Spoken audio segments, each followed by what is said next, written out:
1913 में एक बहुत ही महत्वपूर्ण संगठन का निर्माण हुआ, वो हुआ अमेरिका। क्या नाम था उस संगठन का? गदर पार्टी। गदर पार्टी पंजाब के कई वहां के साथी एक साथ आए। सैन फ्रांसिस्को में उन्होंने अपना संगठन बनाया जिसका नाम उन्होंने रखा गदर पार्टी। गदर का मतलब है क्रांति। क्रांति गदर पंजाबी में मतलब है क्रांतिकारी पार्टी। तो ये पार्टी शुरू हुई और उन्होंने फिर यहाँ पर अपने लोग ब्रिटिशों के साथ लड़ने के लिए भेजे, शस्त्र के साथ।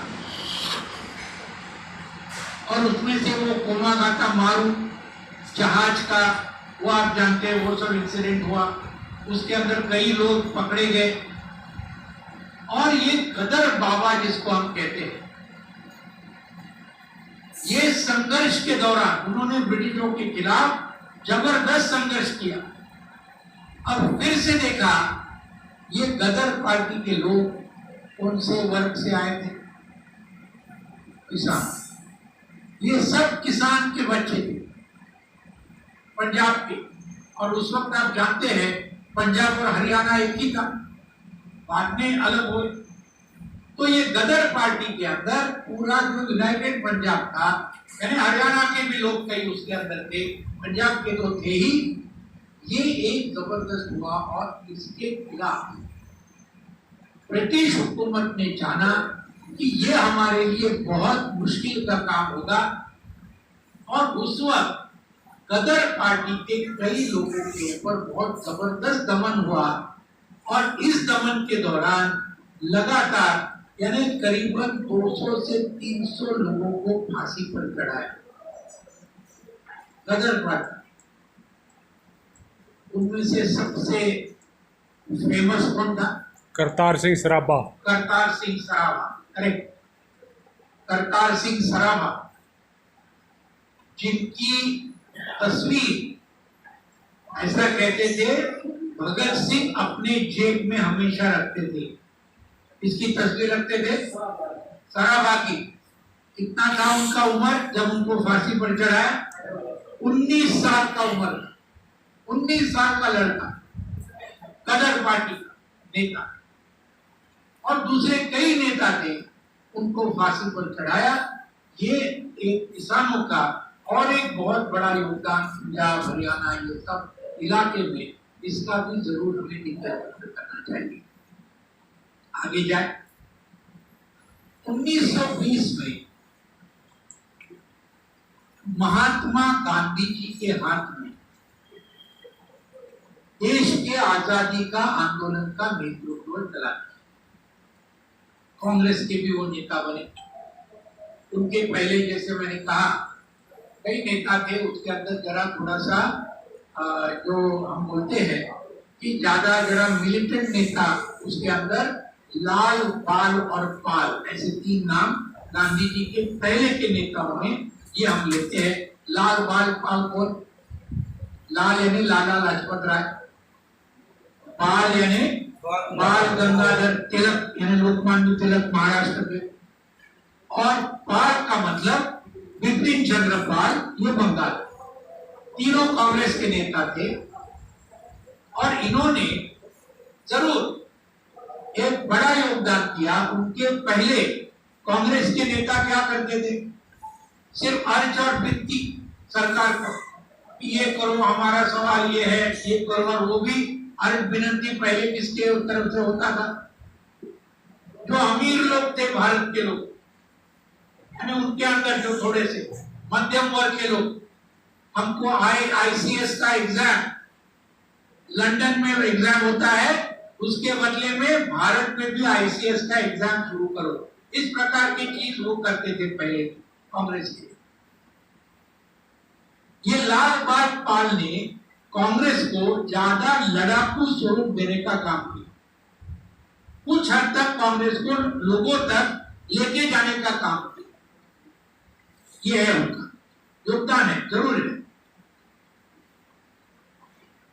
लोकमान्य तिलक को ब्रिटिशों ने उनके ऊपर मुकदमा चलाया, 6 साल की सजा हुई मंडाले के जेल में, मंडाले यानी बर्मा। और वो जो जेल में उनकी ये हुई, मुंबई के मजदूर वर्ग ने 1908 साल की बात है, उन्होंने 6 दिन का हड़ताल किया। लोकमान्य तिलक को 6 साल की सजा हुई, ब्रिटिशों ने दी। मुंबई के ये मजदूर वर्ग ने 6 दिन का हड़ताल किया इसके निषेध में, इसकी निंदा करने। और इस हड़ताल का किसने जिक्र किया है? खुद लेनिन ने जिक्र किया। लेनिन को पता चला कि भारत के मजदूर वर्ग ने एक अपने राष्ट्रवादी नेता को जेल जाने के खिलाफ आज उन्होंने ये हड़ताल किया, अपने वेतन की बढ़ोतरी के लिए नहीं, बोनस के लिए नहीं, किसी की छुट्टी हो गई इसलिए नहीं, लेकिन राजनीतिक कारण की वजह से उन्होंने 6 दिन का हड़ताल किया। लेनिन ने लिखा, इससे ये बात क्लियर हो जाती है, भारत के अंदर मजदूर वर्ग आज राजनीति के मैदान में पहली बार उतर के आया है। तो ये सब बातें हुई, लेकिन उसके अंदर जैसे मैंने कहा नेगेटिव भी बात होती, जैसे मैंने कहा हिंदू महासभा, लोकमान्य तिलक सामाजिक रूप से बहुत ही प्रतिक्रियावादी थे, रिएक्शनरी थे, जाति व्यवस्था को मानते थे, महिलाओं के उत्पीड़न के खिलाफ कभी भी उन्होंने आवाज नहीं उठाया। तो ये सब बातें होती थी उस वक्त के नेतृत्व में। नेता बड़े थे, उसमें अंदर कोई सवाल नहीं, योगदान बड़ा था, लेकिन खामियां भी थी, इसको भी हमें ध्यान में रखना होगा। खैर हम आगे जाते हैं। 1920 साल में महात्मा गांधी जी ने असहयोग आंदोलन का उन्होंने कॉल दिया, और उसका बैकग्राउंड क्या था? बहुत बड़ा बैकग्राउंड था। 13 अप्रैल 1919 जालियांवाला बाग का हत्याकांड ये हुआ। आप में से लगभग सभी गए होंगे ना अमृतसर और देखा होगा जालियांवाला बाग। किसने देखा है? हाथ ऊपर करिए। और कौन है जो नहीं देखा है? नहीं देखा है उनको मैं जरूर बोलूंगा। पहले बाकी सब टूर भी रद्द करो, लेकिन एक बार करो, एक बार जो आपके लिए नजदीक है, हरियाणा से नजदीक है ना वैसे, हाँ तो जरूर जाएंगे। हम 2-3 बार गए। पिछली बार हम पंजाब कॉन्फ्रेंस में कीर्ति और मैं हम लोग गए थे, है ना। अभी जब गए थे पिछले साल, उसके पहले तो 2-3 साल 1200 या 1300 लोग उस जालियांवाला बाग में जनरल डायर जो ब्रिटिश अधिकारी है उनके ऑर्डर पर उनको खत्म किया गया 13 अप्रैल 1919। हद हो गया, पूरा देश ये एकदम ये होके उठ गया। और 1920 में इसके खिलाफ और बाकी सब सवालों को लेकर महात्मा गांधी जी ने असहयोग आंदोलन का ऐलान किया। बहुत बड़े पैमाने पर वो फैल गया पूरे देश में, क्योंकि लोग राह ही देख रहे थे कोई बड़ा आंदोलन का कॉल आएगा, और लाखों की तादाद में लोग उतर पड़ा।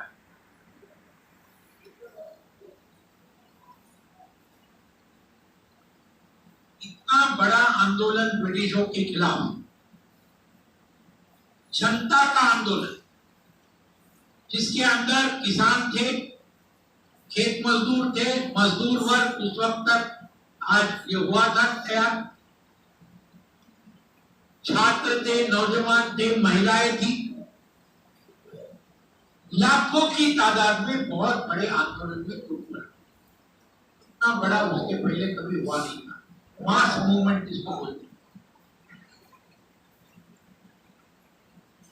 2 साल के बाद वही चल रहा था 2 साल के बाद फरवरी 1922 एक घटना हुई उत्तर प्रदेश के चौरी चौरा नाम के गांव, गोरखपुर जिले में एक गांव आता है गोरखपुर।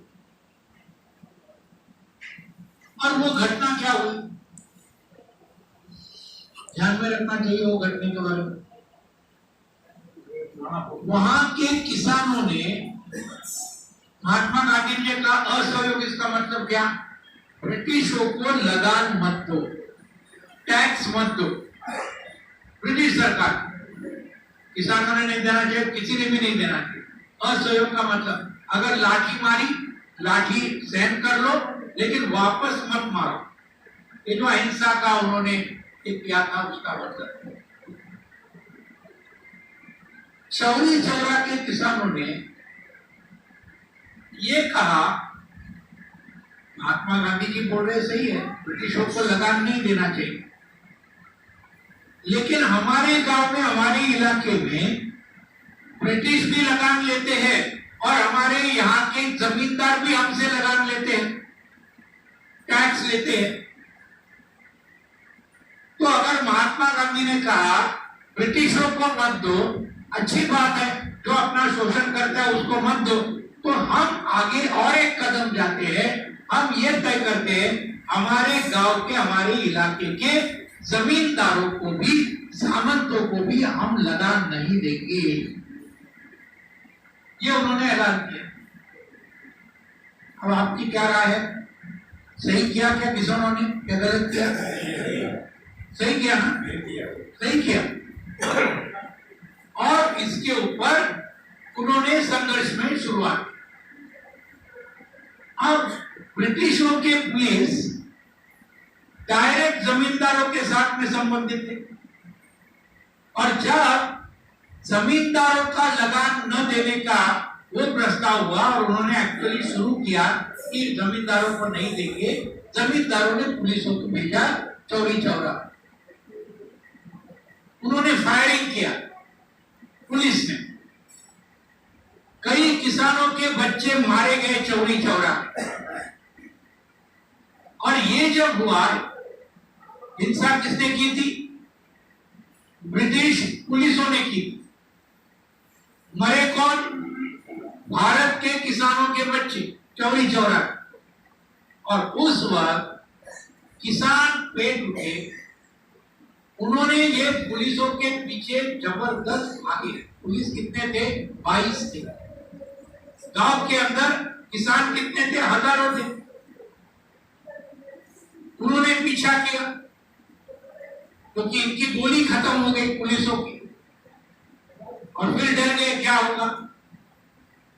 तब ये पुलिस जाकर, पुलिस चौकी में जाकर छुप गए और अंदर से कड़ी लगा दी, लेकिन अपने बच्चे मर गए थे। किसान जबरदस्त उत्तेजित थे और फिर उन्होंने कहा कि ये पूरे पुलिस चौकी को ही उन्होंने वहां जला दिया। 22 पुलिस लोगों की हत्या हो गई। ये था चौरी चौरा का घटना, एक्चुअली फरवरी 1922। अब सवाल ये आया, ये जानकारी महात्मा गांधी जी को मिली कि इस प्रकार का एक घटना हुआ चौरी चौरा, एक गांव में। यह आंदोलन हजारों गांव में फैला हुआ था, बाकी सब जगह में ऐसा कुछ हुआ नहीं, एक जगह में हुआ। महात्मा जी ने इस एक मामले के ऊपर पूरा असहयोग आंदोलन तुरंत वापस ले लिया, ऐलान किया कि यह आंदोलन में पूरे देश भर में हम आज वापस लेते हैं, बंद करना है। सभी लोग नाराज हुए। सबसे नाराज तो जवाहरलाल नेहरू हुए। उन्होंने लिखा है अपने इसके अंदर कि हम तो चौंक गए, महात्मा गांधी जी ने न किसी से पूछा, कुछ नहीं किया, कांग्रेस के किसी को नहीं, एक तरफा वापस ले लिया। कई लोग दूसरे नाराज हुए। उस नाराजगी से भगत सिंह भी नाराज हुए और उन्होंने अपना दूसरा रास्ता फिर निकाला। ये भी इतिहास की बात है। लेकिन ये मामला सिर्फ हिंसा अहिंसा का मामला नहीं था। वो था, दिखाने के लिए वो था, लेकिन सही उसका राज तब खुला, सही राज खुला और एक 7-8 दिन के अंदर कांग्रेस वर्किंग कमेटी की अर्जेंट मीटिंग महात्मा गांधी जी ने गुजरात के अंदर बारदोली नाम के गांव में बुलाया, कांग्रेस कार्यकारिणी की मीटिंग। और उस मीटिंग में ये प्रस्ताव किया गया, बाकी बहुत सारा था वो प्रस्ताव, में सब नहीं बोल रहा, लेकिन हिंसा अहिंसा का वो सब मतलब था उसके अंदर। लेकिन मेन क्या था पॉइंट, प्रस्ताव में ये लिखा था कि आज से कांग्रेस का हर कार्यकर्ता देश भर में जाएगा और वो देश के जमींदारों को यानी सामंतों को इस मामले का वो सबको बोलेगा, कांग्रेस का नेतृत्व और कांग्रेस पार्टी जमींदारों के खिलाफ नहीं है। और किसानों ने जमींदारों को लगान नहीं देना चाहिए, जमींदारों को टैक्स नहीं देना चाहिए, ये कांग्रेस की नीति नहीं है। ये कांग्रेस कार्यकर्ताओं ने पूरे देश भर में जाकर लोगों को बताना चाहिए। आप समझिए इसका क्या मतलब है। वो है, आज भी वो प्रस्ताव है इतिहास। यानी अभय किसको दिया? जमींदारों। समर्थन किसको दिया? जमींदारों को। उस वक्त करोड़ों किसान कांग्रेस के नेतृत्व को नहीं दिखे। और फिर सवाल ये आता है कि चौरी चौरा में ये आंदोलन पीछे लेने का मुख्य मकसद क्या था? ये पूरा आंदोलन देश का ब्रिटिशों के खिलाफ जाए, लेकिन देश के जमींदारों के खिलाफ नहीं जाना चाहिए। ये बात को महात्मा गांधी जी ने सुनिश्चित किया इस आंदोलन को वापस देते हुए, और कांग्रेस वर्किंग कमेटी के इस प्रस्ताव ने बहुत क्लियर किया कि ये बात हमको क्लियर है, जमींदारों के खिलाफ कांग्रेस नहीं है, कभी नहीं रहेगी। ये है बात। इसके आगे भी हुआ और 2 उदाहरण है। 1931 में भगत सिंह, राजगुरु, सुखदेव को फांसी की सजा हुई थी। आपने देखा है picture legend of Bhagat Singh? देखा है कि नहीं? बहुत अच्छा पिक्चर है। जिन्होंने देखा नहीं है आज भी देखिए, बहुत अच्छा पिक्चर है लेजेंड ऑफ भगत सिंह। भगत सिंह को फांसी दिया 23 मार्च। गांधी और वाइसरॉय उस वक्त के थे इरविन, उनकी चर्चा हुई 5 मार्च उसी साल 1931। पूरे देश भर से मांग उठी और महात्मा गांधी जी से दरख्वास्त किया गया, आप जो इरविन के साथ में बातचीत करने वाले हैं, पहली मांग ये रखो, भगत सिंह, राजगुरु, सुखदेव की फांसी की सजा रद्द की जाएगी। ये अगर वाइसरॉय मान्य नहीं करते, हमारा आगे का कोई चर्चा नहीं होगी। नहीं माना गया। एक बार महात्मा गांधी ने कहा, वो है वहां लेजेंड ऑफ भगत सिंह में, पिक्चर में एकदम परफेक्ट उसके अंदर दिया। एक बार बोले हो इरविन के साथ बात करते हो कि इनको फांसी मत दो, ये गलत है आपका, गांधी जी ने कहा। लेकिन इरविन बोलता है नहीं, ये तो हो ही नहीं सकता, उन्होंने हिंसा की है, सॉन्डर्स की हत्या की है, उनको कोई भी हिसाब से हम उनको रिहा नहीं करेंगे, उनको फांसी मिलेगी या नहीं मिलेगी। और उसके ऊपर महात्मा गांधी चुप हो जाते। क्या था मतलब? 2 रास्ते थे आजादी के संग्राम के अंदर, 2 रास्ते थे। एक पूंजीवाद का रास्ता था, जमींदार का रास्ता था, और दूसरा रास्ता था मजदूर किसान के राज का, यानी समाजवाद का रास्ता। भगत सिंह समाजवाद के रास्ते को मानते थे। चौरी चौरा के किसान, अगर उनका जो बगावत आगे फैलता तो ये भी किस हद तक जाता, कृषि क्रांति के दिशा में चले जाता। कृषि क्रांति यानी जमीन का बंटवारा, जमींदारों को ये कर देना, ये सब होता था। और ये कांग्रेस का नेतृत्व नहीं चाहता था। इस बात को हमको ध्यान में रखना है। तो ये जो बातें, इसको हमको ध्यान में रखना होगा। आगे तो और एक है तेलंगाना का, उनकी तरफ हम आएंगे।